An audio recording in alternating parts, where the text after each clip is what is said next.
Hey guys, Super Horror Bro Mike here, and in today's video, we take a journey through a nightmarish playcare as we explain the story of Poppy Playtime Chapter 3.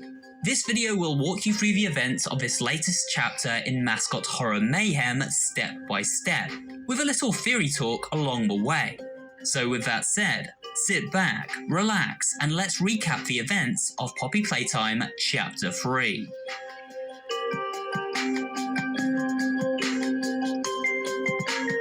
During the final moments of Poppy Playtime Chapter 2, our protagonist boarded a train out of a game station which would take them to the safety of the world above. That is, until Poppy Playtime herself decided she needed to keep them around to right the wrongs that occurred within the Playtime Co. factory, diverting the train's trajectory and sending our hero hurtling down a one-way track toward the playcare, at which point the train crashed and they passed out. Waking back up, the protagonist finds themselves being carried by a creepy new bigger bodies experiment known as Catnap, who deposits them down a garbage chute into the waste disposal. Picking themselves up, our fearless explorer realizes they have but seconds to escape the garbage compactor before they are pancaked. After doing so, they make their way through the back rooms of a waste disposal area, catching glimpses of Catnap along the way, who seems to be stalking their every move. Eventually, they reach a room with a ringing phone. But who could this mystery caller be?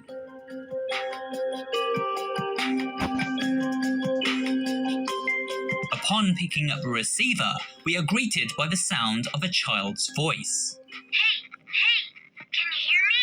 You look kinda lost. I don't want you to die, so I'm gonna help you. The child sends the protagonist a battery, which can be used to charge up the PowerPoint on the wall, unlocking the exit. After leaving this room, they encounter the smouldering wreckage of a train that derailed during their escape from the game station. The child introduces himself as a little boy named Ollie. He explains that Poppy needs the protagonist to help stop the evil at work within the factory, but warns that Catnap, the last of the remaining smiling critters, will try to stop them at every turn. Playcare is straight ahead. It's the home of Catnap, one of the smiling critters. There used to be 8 of them, I think. Now it's just him. Playcare is his church, his hunting ground. Oh, and by the way, my name is Ollie. Nice to meet you.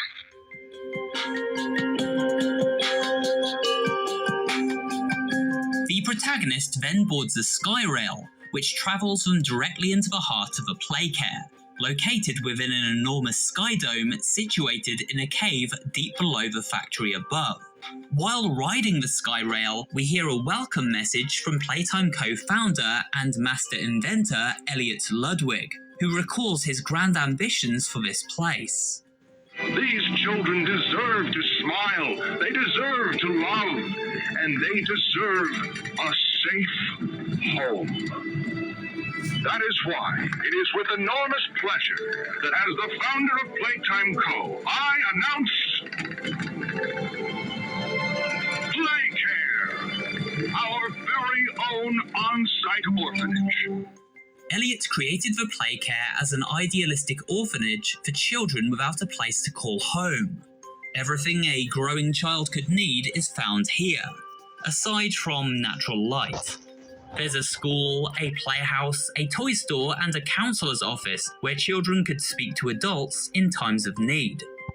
At the top of the playcare stands Home Sweet Home, the orphanage building itself, where the children would retire to their beds by night after a long day of play and learning. In the centre of the playcare are a series of statues featuring the iconic smiling critters. These were smiling mascots who once had their very own TV show, as well as a line of plushies that expelled a soothing scented spray when their drawstring was pulled, helping children around the world gradually fall to sleep. However, news reports spoke of how one toy in particular, Catnap, left children with horrific nightmares, and was swiftly pulled from production. Now, with controversy growing, Playtime Co. has announced the recall of all catnap toys from the Smiling Critters line. His image cleared from all promotional material. But damage already done, will disappearing be that easy? The exact cause of these incidents still unknown. Only one thing appears glaringly certain. Your children are not safe with catnap. It seems the catnap plush may have accidentally gone into mass production with the red smoke as its scented spray. The red smoke was a sleeping gas used on the orphans within the playcare facility, and expelled by the living version of catnap who resided here. It was incredibly potent and sent the children into a deep sleep. From a VHS tape found near the beginning of the chapter, we learn that this red smoke caused certain children to hallucinate and have vivid nightmares, as well as becoming sick, much to the dismay of their carers. Catnap had the red smoke in the room. Then suddenly there was this scream. Nightmares happen, I know, but this, dilated pupils and quivering lips. The way her eyes darted around the room, and I swear, her hand in mine, it felt like her blood was boiling beneath her skin. The scientists at the facility were using catnap and red smoke to put the orphans under their care to sleep, then conducting horrific experiments, turning them into the horrifying living toys we now encounter as we journey through the desolate factory. More on that later. Below the Smiling Critters statues is a room where Ollie is able to send keys for the protagonist to collect up so they can unlock various locations throughout the playcare. First stop is the gas production factory, where the red smoke is produced. Ollie explains that this red smoke must be diverted in order for our hero to continue their journey into the depths of the facility. All that gas you see coming from the machine is made right here in the factory. It's called the red smoke. Right now, it's all headed off to the right. We need to make that red smoke go left instead. That's how we can get to him. Mission in hand, the protagonist sets off to connect up the power grid within the factory and begin diverting the gas to clear a path forward. En route, they discover a new upgrade for their grab pack, a purple prototype hand labelled for Grab Pack 2.0. This new hand allows users to jump high in the air when making contact with purple plates. And it also allows for far greater reach, which comes in handy when trying to connect up circuits throughout this new area. Using this new upgrade, the protagonist makes their way through the gas production zone and hooks up the power. However, after turning on the machine, the power cuts out, and we are plunged into darkness. Ollie explains that someone has cut the power, and so instructs the protagonist to return to the playcare and enter the Home Sweet Home orphanage. There, they can restore the power using the backup generator.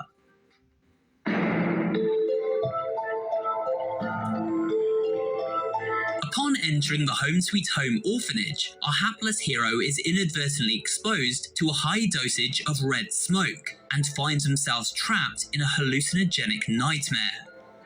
While exploring the haunting hallways of the orphanage, we come across a series of creepy radio broadcasts, which tells the story of the mangled body of a child discovered at the home of Elliot Ludwig after his passing.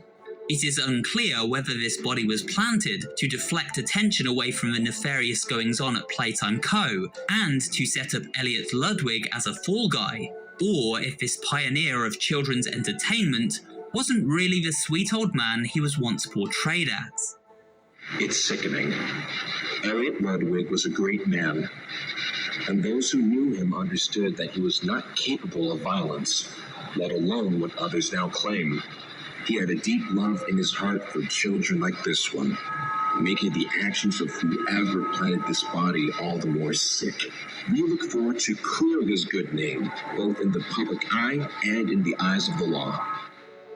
While navigating this nightmare, the protagonist periodically runs into Catnap as he stalks the halls, never attacking, but rather ominously watching their every move.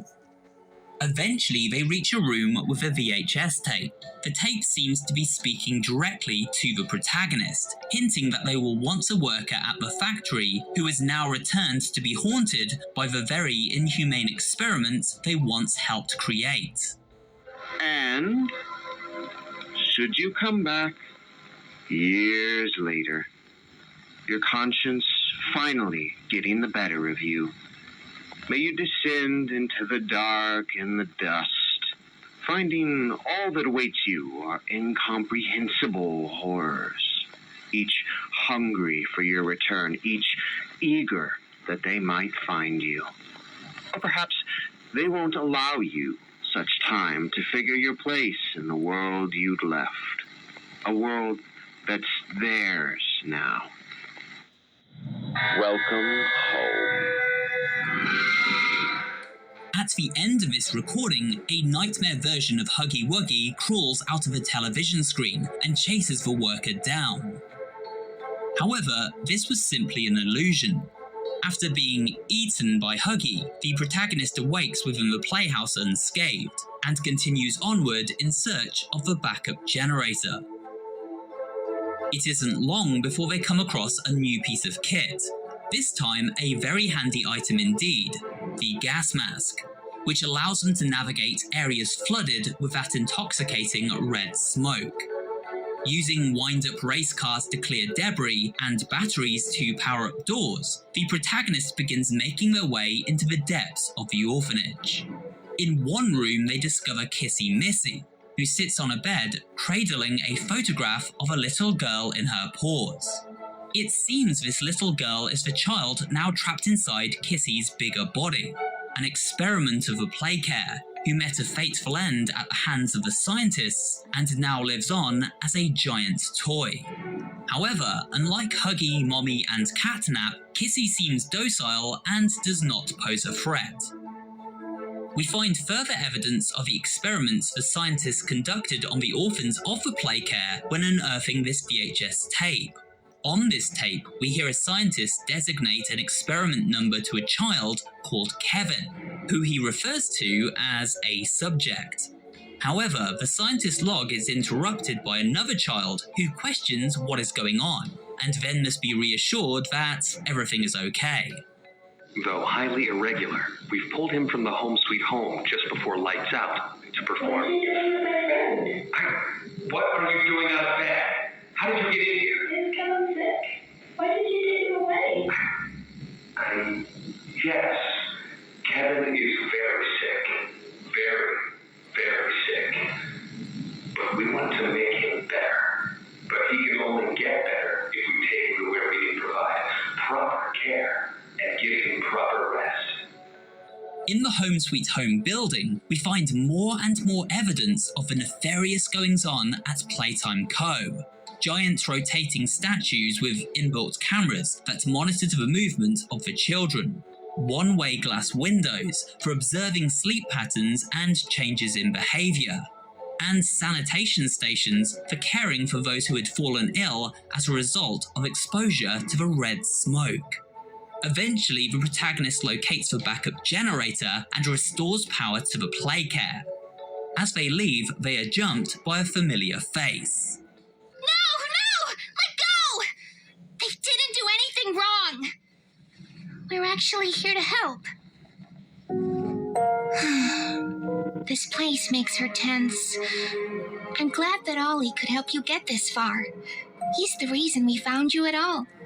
You deserve an explanation. Come on.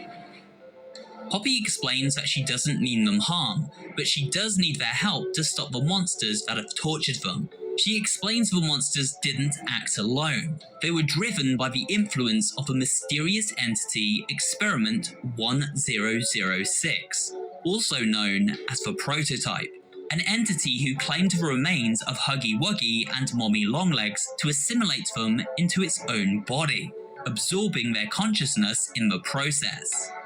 Poppy explains that the Prototype was in fact the creature who locked her away for so very long in the case where we first found her. The Prototype knows we're coming by now. You try to escape, he'll kill you before you ever reach that front door. He's the reason I was trapped in that god-awful case for so long. You have no idea of the things he's done. Let me help you kill him. Let me help you save everyone.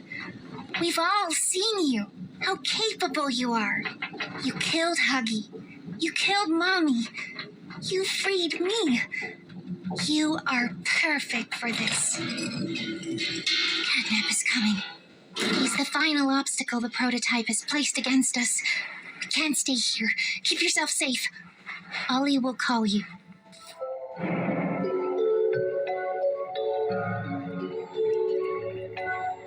After descending back to the playcare with the power restored, Ollie gets back in touch to explain the whereabouts of our next destination. He sends the protagonist to the schoolhouse to turn on the backup generator there. Once inside the school, Ollie tries to warn the protagonist of an entity residing within, but his signal is cut short before he can go into detail. We then hear a surprisingly chipper voice call to us over the intercom. This is Mr. Light speaking. Please excuse the interruption. Students, remain in your seat until the bell has rung, and no going in the halls without a hall pass. Wait, I recognize you. Yes, I remember. You used to work here. How are you alive? This is the voice of Mr. Light, the last remaining teacher at the school. Mr. Light is a shambling doll who can only move under the cover of darkness, stepping forward as lights flicker on and off. We must maintain eye contact with this giant disfigured doll to prevent her from quickly catching up to us. As we explore the school, we discover a series of notes which explain Mr. Light's tragic backstory. You see, there were once many different versions of Mr. Light teaching within the schoolhouse. She refers to them as her sisters. Find my sisters and I to learn facts across a variety of subjects. However, one day the teachers found themselves locked inside the schoolhouse, and without a food supply, they began to starve. Without children to teach, their minds wandered, and Mr. Light became unhinged. She crafted a makeshift weapon from a ruler and pens to defend herself as her sisters began to turn on her. Mr. Light even gave this weapon a personality and named it Bob. Eventually, she lost her mind and believed Bob was speaking directly to her, willing her to kill the other teachers and then feed on their corpses in order to survive starvation. Now she is the last remaining soul wandering these eerily quiet halls. We learn that it was Catnap who sealed the Delight sisters away in the schoolhouse. From a videotape, it is insinuated that this was because Catnap knew these teachers may harm the children of the orphanage after the outbreak of the factory occurred. Please, where are the children? Are they in the same place as the employees? No. Are the children safe? Yes. Oh. Can I see them? No. And that was it. That's all he'd tell me. Probably because he knew I'd kill them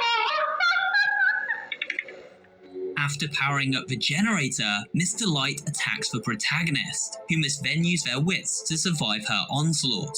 Eventually, after a lengthy chase, they manage to trap the cannibalistic teacher under a shutter, crushing her in the process.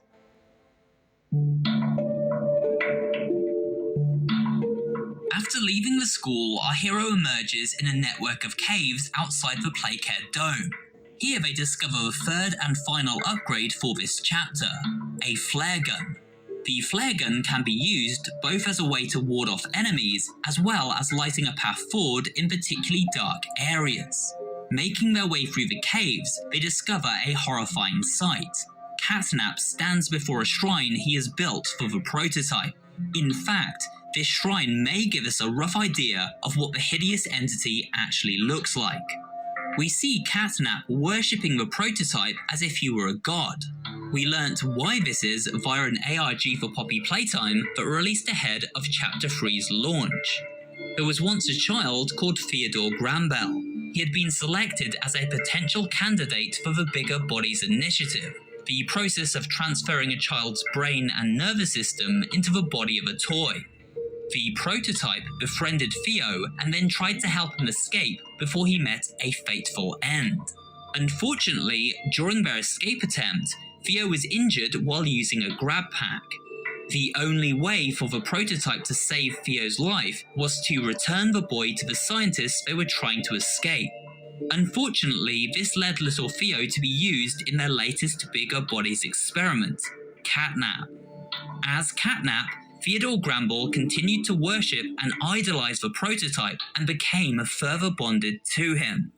This is later confirmed to us by Ollie, who seems to have knowledge of the incident.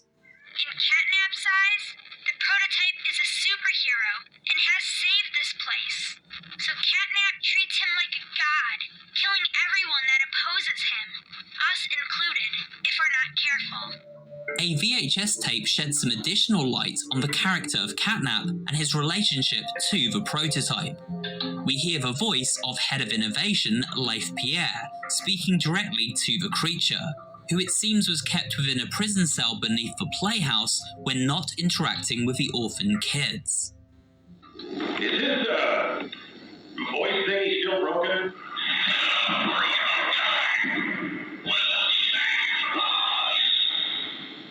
Theo, nobody's gonna save you. This prison is where you belong. We'll let you out here and there to go see the kids in play care, but your home is here. And as for the prototype, his home is in the labs. This is your life now. Get used to it. From this recording, we really get a sense of the neglect these Bigger Bodies experiments were dealt at the hands of the Playtime Co. employees responsible for their creation.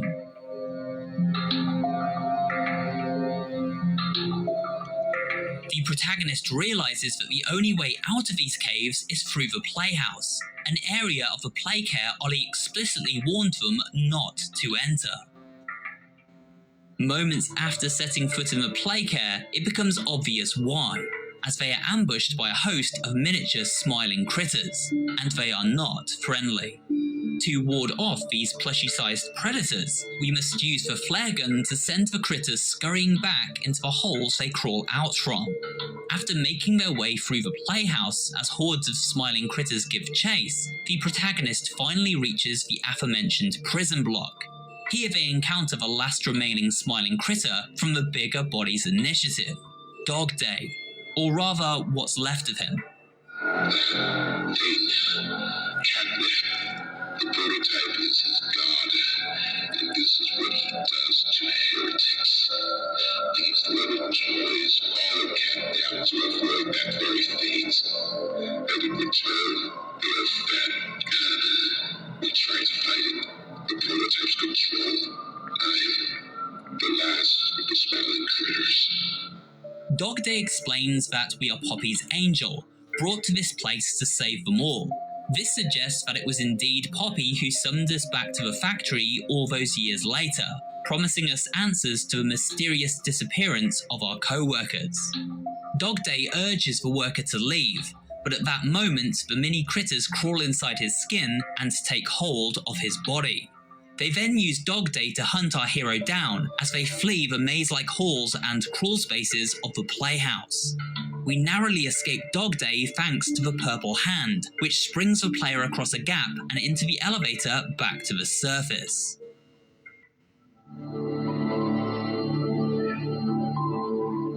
Returning to the relative safety of the Playcare's hub, our protagonist is once again greeted by Ollie, who is able to reconnect after losing signal. Ollie explains that the final backup generator is found within the councillor's office, and so this grand building is our next destination. The councillor's office was a place where the orphans could come to speak of their troubles, and was also somewhere where they could be sneakily monitored by Playtime staff. It also seems that these offices were where the heads of each department worked from, the main base of operations, so to speak. While exploring these offices, we come across two different VHS tapes. The first is an emergency broadcast, dated August 8th, 1995, where a company-wide danger alert was issued. At 11:01 a.m. Eastern Standard Time, an unknown hostile force was declared present within the Playtime Company facility. Personnel are to begin enacting emergency evacuation protocols immediately. The broadcast cuts out, and an eerie message is displayed, which reads, "Open the doors. The hour of joy has arrived." The second recording is found in the office of Stella Graber. Longtime fans will remember that Stella took a job at Playtime Co. and quickly rose through its ranks. Starting on the toy production line, it wasn't long before Stella became a key part of a secret Bigger Bodies Initiative experiments conducted beneath the toy factory. Stella was made head of Playcare, in charge of looking after the orphans and seeing that those who didn't end up as part of her employers' inhumane experiments found good homes with potential adopters. In this chilling recording, labelled The Hartman Incident, Stella discovers that a child she had set up for adoption with potential parents ended up unavailable after being selected for testing. I understand you want to give Jeremy that home? Yes, and we would like to adopt. Amazing. You'll be perfect for... Oh.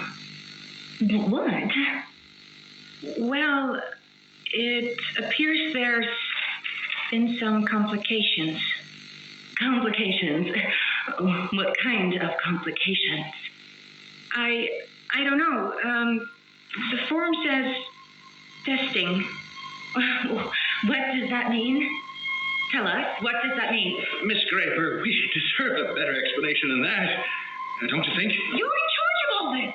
How could you not know? And why are we only finding out about this now? I don't. I'm sorry. This makes it crystal clear that not all employees at Playtime knew of the horrible experimentation being conducted on the orphans. The regular factory workers who became involved in the adoption program assumed that the children living inside the Playcare were being well looked after, with no signs of neglect. This highlights just how secretive and careful Playtime Co. were when it came to covering up evidence of their misdeeds. The protagonist eventually locates the power room and, after rewiring the electrical circuits, is able to get the backup power online. The only way back is through an area of the building filled to the brim with red smoke, and here they are attacked by Catnap, who rips off their gas mask, sending them tumbling into another nightmarish hallucination. During this hallucination, Poppy speaks over cryptic imagery, which confirms our suspicions of exactly what went down at the toy factory. The orphan experiments, the living toys that went rogue and attacked everyone, and the fact that our protagonists themselves was once a worker somehow involved in all of this, now returning to their old workplace many years later. After waking from this trance, Catnap finally addresses the player and instructs them to leave.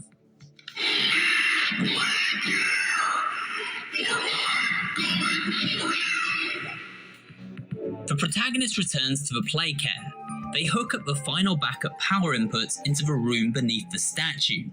Then Ollie gets back in touch to send them a battery which can be used to fully charge the gas production machine and divert the red smoke, so they can descend into the prototype's lair and end this madness once and for all.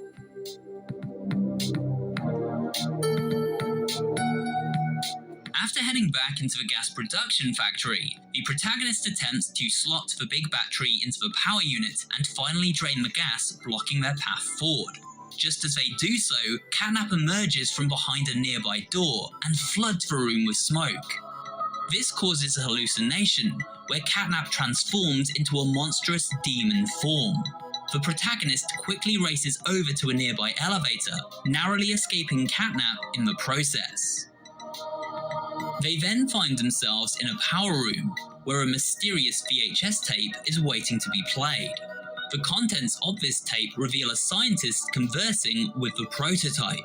The name of this scientist is unknown, but it does sound very much like Harley Sawyer, the man who spearheaded the Bigger Bodies Initiative. We learn that the prototype went through vile experimentation at the hands of this scientist, who poked and prodded at it in search of answers. Ready to talk now, are you? I possess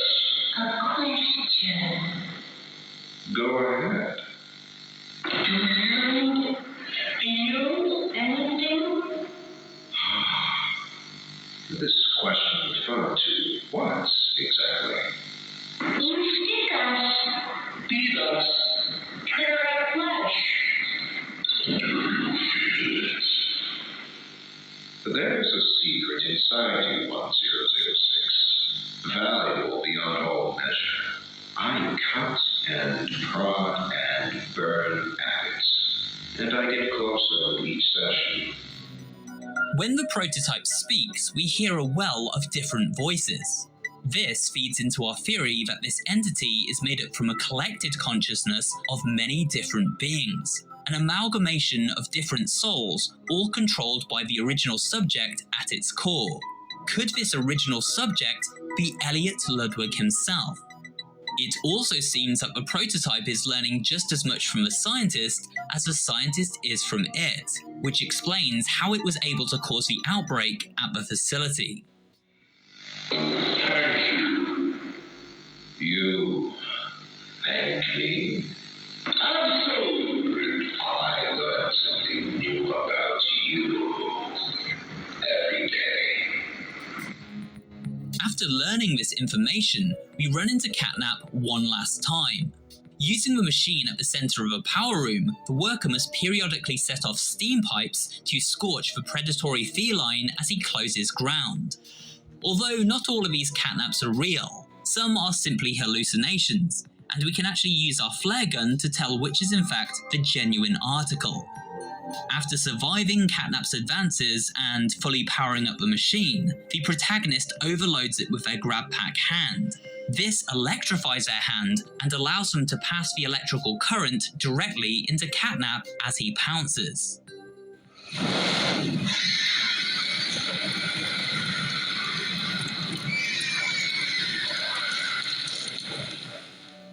Catnap is set ablaze. He staggers to his feet, scorched and dying, and just at that moment, a hatch opens from above, and the prototype extends its hand. Initially, Catnap is afraid, but quickly embraces his master's wishes and surrenders to his god. Theodore and the prototype becoming one in the process.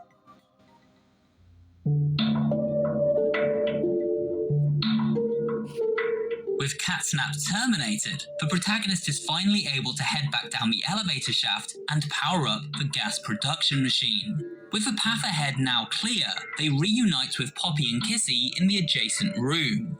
Here, Poppy finally shows them what went down at the factory all of those years ago, an event that occurred on August 8, 1995, and was known as the Hour of Joy. I remember hearing every moment of it. It went on so long, so agonizingly long. They tried to hide, to run, anything to stay alive. I remember their cries. What's going on? Why is this happening? What are those things? Senseless slaughter, that's all it really was. They killed everyone. The guilty, the innocent, didn't matter. All that death didn't fix anything. And then, once it was all over, they dragged those corpses down below where they'd never be found. And they ate the bodies to stay alive. The prototype has to die. For this. For everything. Poppy plays a video which shows how the prototype influenced the other bigger bodies' experiments to attack their creators. Guilty or innocent, it made no difference. No one was spared in the bloodbath that ensued. And so, with the truth revealed, it's finally time to head down to the greatest depths of the facility. The laboratory where the prototype himself resides. It's time to end it all. Poppy tells Kissy Missy to lower her and the protagonist down the elevator first, promising to send it back up when they reach the bottom. However, while descending, we hear the chilling cries of Kissy under attack. But it's too late to turn back now. The hatch seals shut behind them, and our intrepid duo are plunged into darkness, leaving Kissy to a fate unknown. We're coming! Just hold on! Come on, go faster! Kissy! And with that, we come to the end of this video and a look at the story of Poppy Playtime Chapter 3 Explained. I hope you enjoyed this video and found it both entertaining and informative. And if you did, remember to leave a like, comment down below, and of course subscribe for more horror-related content. Thanks for watching, and I will see you on the next video.